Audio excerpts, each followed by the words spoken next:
Yes. Okay. Good morning, beloveds.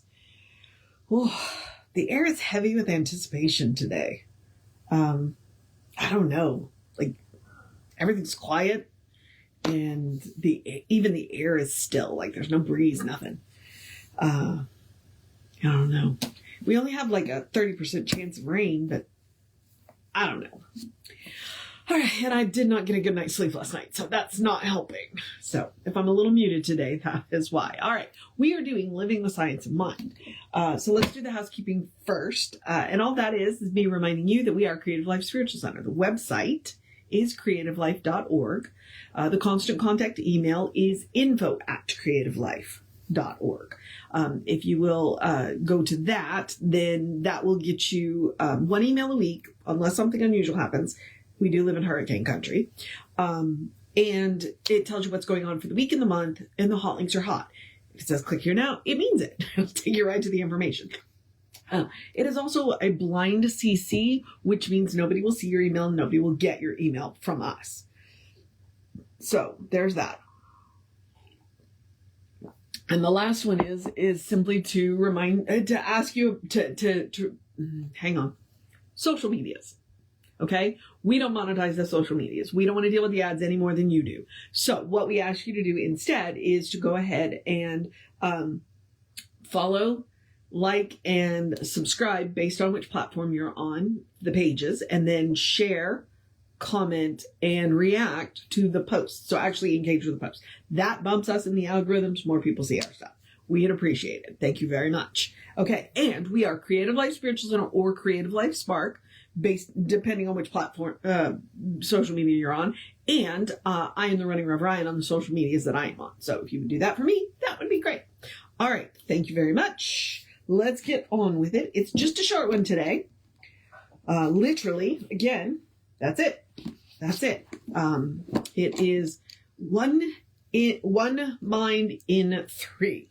So since we're talking about spiritual mind treatment, that's the kind of they don't break them into sections, but they grouped them into sections. They just didn't say, hey, we're now in this section. So let's see what Ernest has to say. You know my pet theory about this, right? It's that people had questions. They read the text message, they read the textbook, or they came to his lectures and they had follow-up questions. And so I think these were his answers, which became an at-home course, which then they pulled the essays out of the at-home course to create this book. And you can get the at-home course now. They bound it into 6 books, and go to the Science of Mind archives and check out the link. All right. So one mind in three. A person has one mind, but for convenience, we separate it into 3 classifications: the consciousness, the subjective or subconscious, and the Christ consciousness. We must be careful, however, that we do not divide the person into 3 parts, for their conscious mind is the use they are making of their spiritual faculties, while their subconscious mind is the unconscious use they are making of the universal law of cause and effect. It is an interesting fact that we can reach the subconscious and give it directions by use of our conscious faculties. The conscious faculty is what impresses the subconscious reaction. The subconscious itself is merely a part of the law of cause and effect. Oh, wait. Hang on. I left a word out. It's kind of important. The subconscious itself, being merely a part of the law of cause and effect, may be reorganized by the conscious direction given it. This is why mental treatment is a definite act of thought and not a haphazard or chaotic arriving at confused conclusions.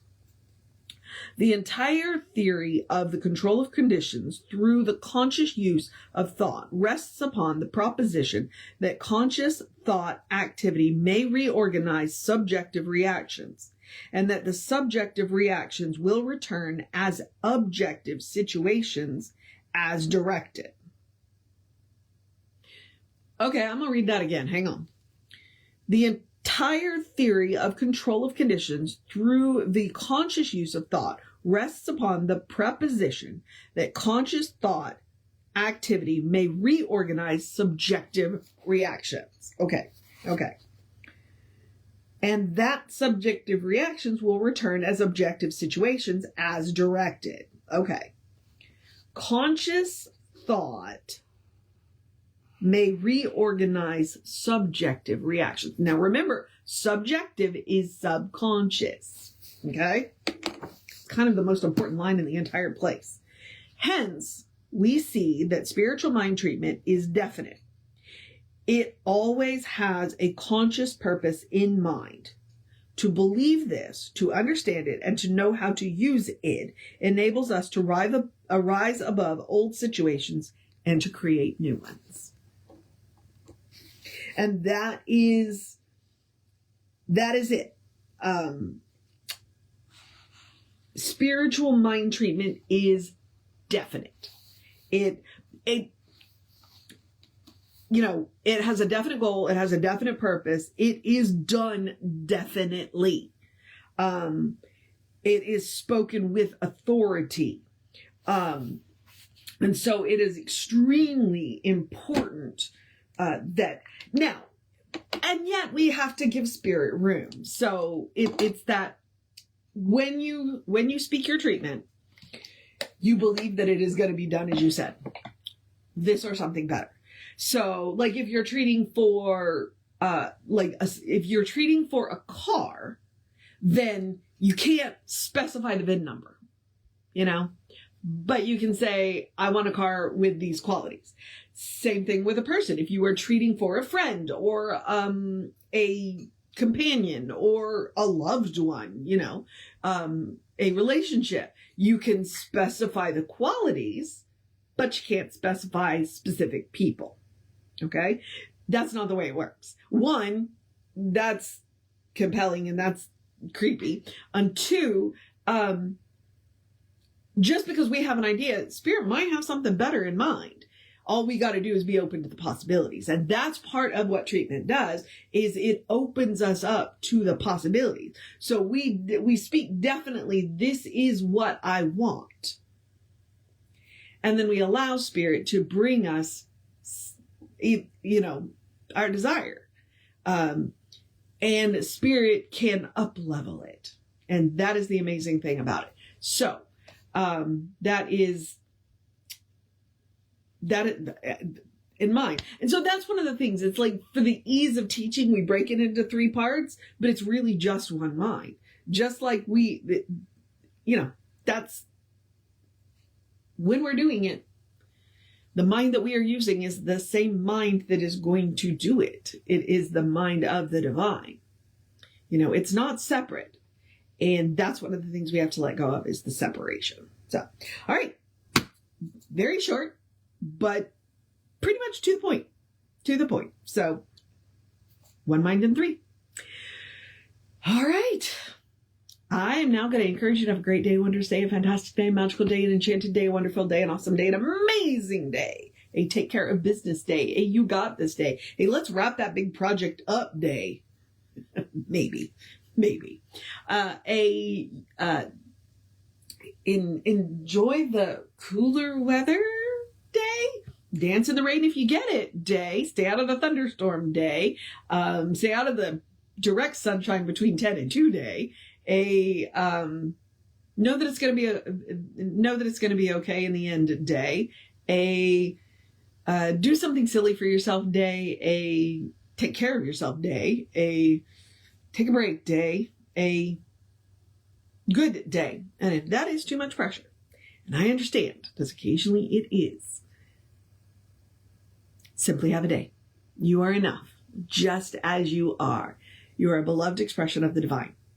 You are spirit in motion, God in action, a beautiful masterpiece and a work in progress at the same time at your own pace, a brilliant light and a divine spark, and as Reverend Jesse likes to call us, you are a godling.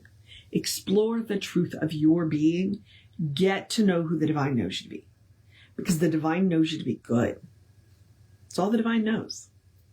So, take care of yourself.